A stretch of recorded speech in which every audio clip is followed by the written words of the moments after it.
Right, so you'll be interacting with the screen which I am sharing. Right. And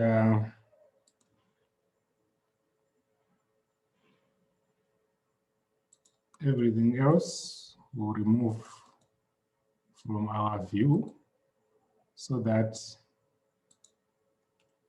we are good to go. So I was saying you achieve excellence by going above what is expected of other people. If you go above the normal expectations, then that's the only way you can achieve excellence. Right. So, introductory, we just remember that for online trading is when you buy and sell things without physically getting involved in the exchange. But for goods, the difference is that you end up holding those goods. But in our case, you only make gains or losses depending on the transaction that you enter.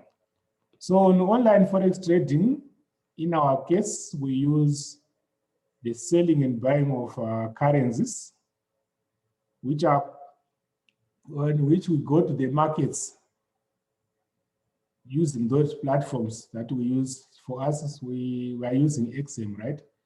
So we buy and sell currencies on that platform. And that is our online forex trading. And the people who bring that platform to ours are the brokers or the dealers, right? And these are like the XM, Deriv, RoboForex. There are a lot of people who offer that platform. So what will be happening is that they get the data feed about the money market from the international money market. Then they feed the data to us through those platforms. Then we analyze to predict whether the price will go up or go down so that we can sell or buy. So our brokers will be acting as our middlemen in this case. They'll be acting as our middlemen between us and the international money market. So we go on to the terms that we use. So you'll see some of these terms on your platform when you enter a trade. Even in demo, it will come out like that. So there's balance, which is the money in the trading account. So that is the money that you can use to enter a trade. That is your trading balance. The money that is in your trading account. That is the balance. Then equity, that is the money which is available for trading. So normally equity is given by balance plus or minus your profit or loss. Meaning to say if your balance is 10, let's say you have a balance of 10, and let's say your loss is -5, then your equity will be 5. In other words, that's the only money that you have as your capital for trading. But if your profit is 15, let's say you have a profit of 15, then your equity becomes 10 plus 15, so your equity becomes equal to 25. So realize that as you trade, your equity will be moving up and down depending on whether you are gaining or you are losing in the market. Then there is something called the margin. So the margin, we can safely say it's the cost of transaction. That is the money that the broker holds in order to open a position for you. So how do they take margin from you? That's why you end up at a loss, because they charge you a spread, right? So that spread will indirectly translate to your margin. So if you say you're at your $5 balance, right? Then you enter into a market which is a 1.3 margin. So this money is already held. So in other words, you now have 3.7 as your equity that you can use to move or trade or enter other trades, right? Then you realize that as soon as you enter a trade, they charge you the spread. If you are in a buying, when you are in selling, they will charge you the spread at exit. That is when you press exit after a sale, it means you are now buying, right?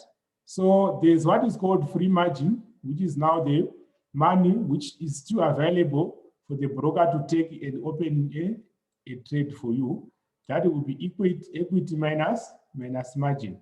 You realize that because there's free margin, there's margin, your free margin now divided by the margin will give you the margin level, which comes as a percentage. So there's a margin level.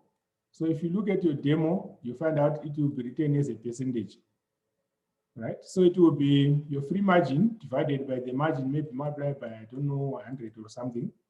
Then it becomes that percentage, which is your margin level.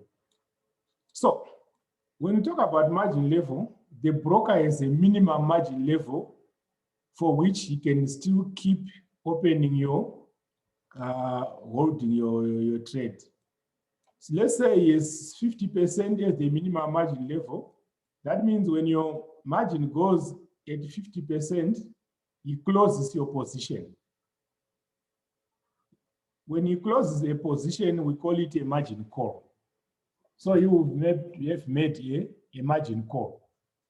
So in most cases, when we are entering our trades, we should make sure that we avoid getting into margin trouble, because when the margin starts flashing, maybe you see it when you are trading your real. When the margin starts flashing, it means you are closer to the minimum allowed margin and they can make a margin call. Now, the danger of these margin calls is that they clear everything that is in your account. They will hit your account, leaving it to zero. So when you are trading, always monitor your margin level. Personally, I would recommend that your margin level should be 500% and above. Meaning to say, you can't enter a 0.02 position if you have less money, because the difference between the free margin and the margin will become very small and you can lose your money. They make a margin call. If it flashes, goes below 50, it doesn't matter how much was there, depending on your margin, they will clear all the money. So you should be very careful. Then there are words which we don't normally use in BTMM. The words like resistance and support, but we have to know about them. So when we talk about resistance, we are saying a region or a price on a chart in which when the price gets there, you expect it to bounce backwards or downwards. It meets resistance. Then support, it's where you expect the price to bounce up. So when I'm talking about resistance, we are talking about when you have a line like this, right? Then the price is coming up, it's coming up. It gets to this region, you expect it to start moving down. That is the resistance. And support, we are saying the price is coming down, coming down, coming down. When it reaches that point, you expect it to bounce upwards. But like I said, we don't use these places for our trading in BTMM for reasons that I will explain as we move on. So those are the words that we use in our trading system. Maybe we might need some questions before I proceed to something new. Norman, are we clear on everything that I've said so far?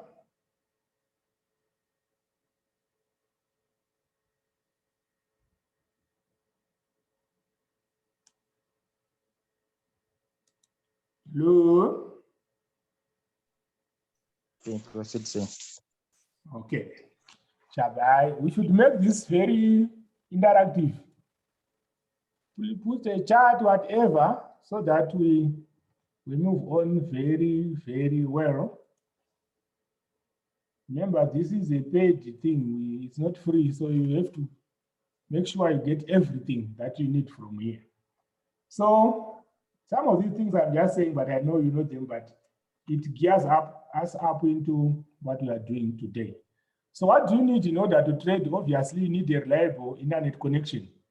Because the charts that you see, there are streams of data that are coming there and then being plotted by our platform. So we actually need a very reliable internet connection. Then an ICT gadget, obviously laptop, phone, or a tablet, etc., which you can use to access the internet, to load your charts, and also to analyze. Right? That is very important. Then we need a trading platform, either MT4 or MT5 on your gadget. And then the next thing, you need a broker to use to open a trading account. In our case, we're just starting with XM, but you realize that as you grow in your trading, you might need maybe bigger traders and the like. But as of now, let's just say we stick to our XM, maybe in Deriv, right? Then you also need the money and the time to invest in trading. Remember we said trading is a business. So you need a lot of time and also some money in order to invest. But then you realize that with the BTMM mechanism or a technique or a method, you will not need to be on your gadget 24/7 or for the duration of your trade. You just need to do your analysis, make your observations, and you're done, you move. So that would be the good thing about BTMM. You realize that you can trade. Maybe you can visit your charts here and there. Maybe when you're entering the trade, that might be the time when you want to monitor. But soon after that, 15 to 30 minutes after that, you are free. You can do whatever you want to do, and the trade can run. So remember, trading is not a make money quick scheme where you just go there and make money. You need to invest your time and the like. When you hear people talking about their successes in trading, in most cases, they don't talk about the time. They won't talk about how I put in $10, I put $20, and you think it will be an easy thing. People don't normally want to talk about the time that they invested. But let me tell you that this thing also needs time, because you don't want to risk your money when you're not very sure. So how do you trade, right? One, you should treat trading as a business. That means whenever you put your money, to me, it's a business. So you have to trade as a business. To me, that's one of the most important things. Trade as a business. Why do I say you do trading as a business? Because you are buying and selling to make profits. So you can't say it's a hobby where you're buying and selling, where you are using money, right? Now, when do we buy? We buy when we expect the price to go up so that you can sell at a higher price. That's our normal thing. Buy something at $2, expecting it to go to $5 so that you make $3 profit, right? So you put a buy order when you expect your price to go up. So the expect part of it is the one which we are going to concentrate on, so that how do you expect the price to go up? You have to do your analysis. So that is what we are talking about when you say we expect. We are saying we analyze and say the price will go up. Then we buy. We sell when we expect the price to go down, so that you can buy at a lower lower price. That means you dispose something for $5, then the price goes back to $2. You buy it back. You still have something, but you have a profit of $3. That is, those are basics anyway. Remember, I prepared this one for many different people, but I think it's very important to gear us. So how do we measure price movement? Price movement to us is measured in pips, which is point in percentage. Some of the terminology is not very important anyway, but when we talk about pips, we are saying if the price has moved, you realize that they give you in points, 10 points and the like.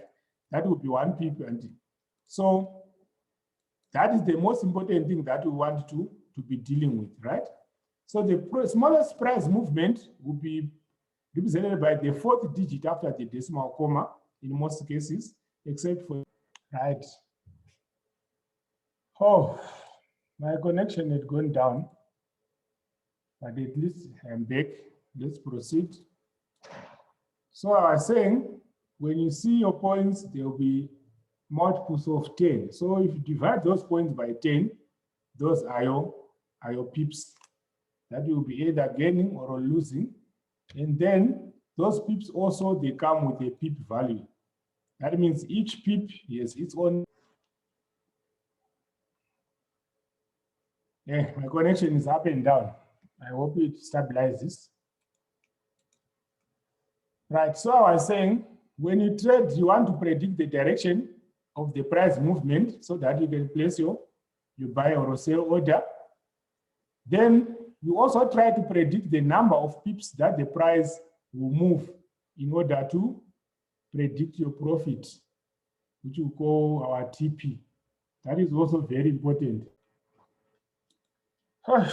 Yeah.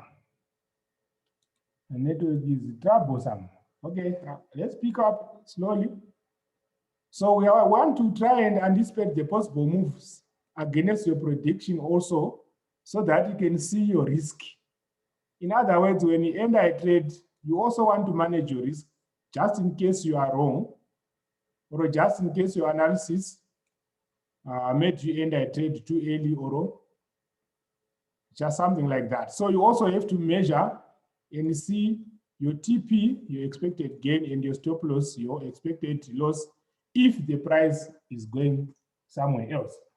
So you are saying at the stop loss, that's where you expect the trade to be terminated automatically, right? So this is your risk level. It is very, very important to have calculated risk when you're entering your trades. We'll also go into details about this. So you will see you have a TP.